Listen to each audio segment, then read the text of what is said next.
As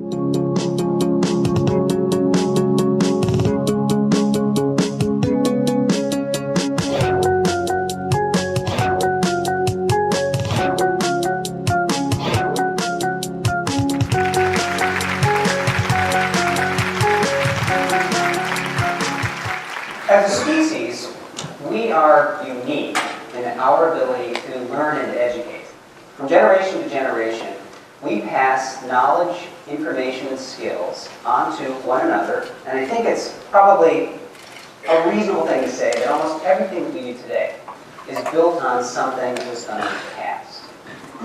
And I say this because the idea that I've been given the opportunity to share with you today is not new in a broad historical and cultural scope of education. I would say, though, that it's well outside of the box of how we think about education in high schools in America. And I'd also propose that at this time on our path, we should rethink some of the dimensions that we use to define formal education. One of these dimensions is emotional literacy. And specifically today, I'm going to speak about empathy. Now, there's an enormous body of work on the topic of empathy. The ability to connect with and understand another person's feelings, motives, and situation. The ability to step into someone else's shoes. You can't pass that airport bookstore without seeing the display on management and leadership that is supposed to make us all nervous and try to get better at what we do without a citation of empathy as an essential skill. If you Google empathy and leadership, you find more than 10 million hits. And at that same airport bookstore, you'll probably see an article on cyberbullying and some related tragedy. New communication modalities and a lack of empathy, a lack of an ability to understand how what we do will make someone else feel is a bad combination, and it's unfolding in front of our eyes. So, it's my opinion that we don't need to have a big debate about the why of programs that would increase our empathetic abilities. The how, however, is a pretty open question. So, for the rest of my time, I'm going to talk to you about a program that was developed in Rochester at the Harley School, where we believe we teach empathy to high school students. And this is supported by an educational leadership grant from the Edward E. Ford Foundation to establish the Center for Mindfulness and Empathy Education. We believe we teach empathy skills to high school seniors. High school seniors. You've all been there, and I imagine some of you have had them or have them right now. I'll pause a moment and ask you to conjure in your mind's eye some adjectives that you would use to describe this time in life. Now, how many of you had words like mindful or present on your list?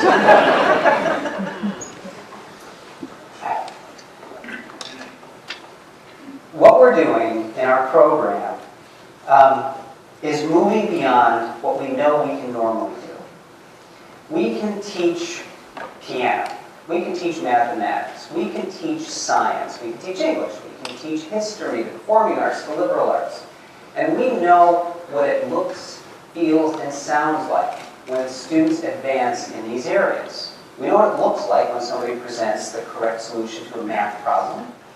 We know what it feels like when the unity of a group performance increases. And we know what it sounds like when somebody gets better at playing the piano. But what would it look, feel, and sound like if we were to try and examine the outcomes of a program designed to increase empathy skills? Would it look like this?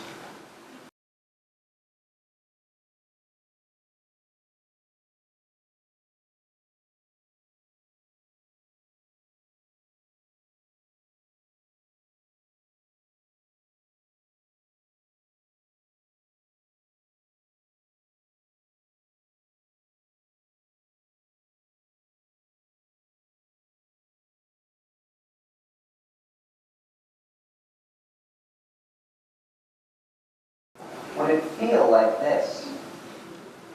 Give us a hand, just a little bit. Everybody likes to Is it nice to be the same way? The same way? Do you make a lot or a little? Like anniversary. Would it sound like this? I joined hospice when I was a senior in high school. I held a woman's hand and changed a woman's brief. A woman who knew as little about me as I knew about her. Her name was Ernie. She didn't mind when I held her hand. She liked lemon meringue pie. This small pleasure of hers was the one thing we could give her. Today, I cannot eat lemon meringue pie without thinking of Ernie. Before I joined hospice, I had a vague notion of what I would be doing. But in hospice, I learned that what we were really doing was making the passage as easy as possible. That's what we did with the pie that day. This is a small moment, but this small moment is one of my clearest memories in a year full of confusion. Ernie needed someone to hear her. I was there to listen. I learned how to listen. What the program gave me was perspective. It gave me eyes, ears, and an open heart.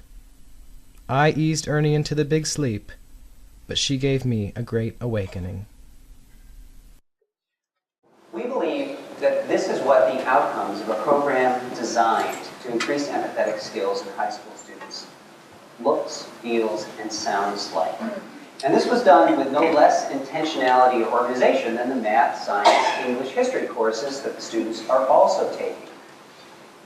What we've done is combine two things: a service experience with a curriculum framework, and we've taken as a given the idea that we are wired for empathy. We are wired for empathetic connection. This comes from modern neuroscience and the discovery of mirror neurons. Mirror neurons are neurons that fire and internally simulate our external perceptions. So, for example, if someone smiles, some of you smiled back at me, some of you did not. Mirror neurons internal fire and internally simulate a smile whether you smiled or not. And this allows us to understand and interpret the world around us. We are wired for empathetic connection. Here, however, we make a distinction that allows for an educational process to occur. And it is that mirroring, the mechanism of an empathetic connection, is not the same as an empathetic response. And I'll quote an author, Daniel Siegel, from his book, The Mindful Brain. In the end, our subjective lives are not reducible to our neural functioning. This inner world, this subjective stuff of the mind, is at the heart of what enables us to sense each other's pain, to find connection in each other's eyes. So the first part of our program, the service experience, is about building the subjective stuff, the emotional context that allows someone to have an empathetic response. And in our program, this is hospice work.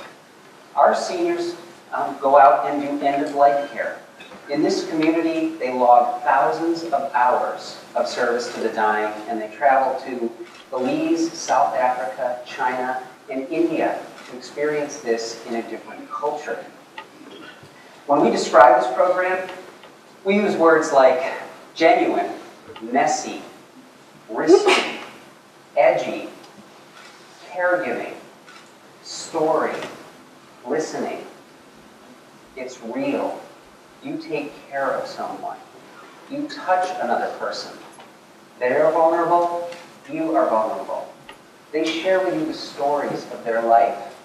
You share with them some of what you are.